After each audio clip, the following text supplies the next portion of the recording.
ku Allah jeung urang ridho di pangeranan ku Allah wayahna urang kudu nglaksanakeun sakabeh perkara anu datangna di Gusti Allah sallallahu urang teh nyaeta ridho di pangeranan ku Allah. Diparentah urang ku Allah teh wayahna saatosna ngalaksanakeun salat nyaeta anu 5 waktos tenang ayeuna dina sasi Ramadan. Saatosna ngalaksanakeun salat anu fardu urang teh wayahna kudu urang ngahirupkeun dina pentinganna sasi Ramadan ngalaksanakeun salat anu sunat nyaeta tarawih. An salat tarawih teh dicatetkeun aya anu 11 rakaat sareng witir.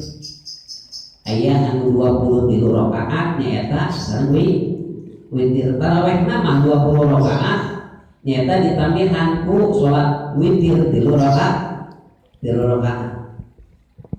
Cek sebagian mah kadang-kadang nyaeta bisi cek sebagian keterangan mah lamun urang ngalaksanakeun salat witir teh cek sebagian tiasa make gunut bujeng-bujeng tina tengahna urang sapertos ni tengah-tengah sasi Ramadan ti awal oge bisa make urang gunut ngan dina kabiasaan di urang mah dina tengah-tengah teh gitu mah itu.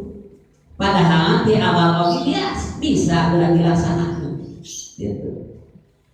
Nganti masalah kunut kade cek sebagian hadis Rasul kantos nyaeta salat nyaeta ngaoku kunut sabaraha waktosna sasasi lamina saatos sasasi fungsi ngalaksanakeun nyaeta kunut deui. Padahal mah cek sebagian keterangan anu saja nyaeta Rasul nyaeta ngaos kunut setiap sholat subuh nepi ka dikantunkeun ieu alam dunia artina mugi ka mau teu pernah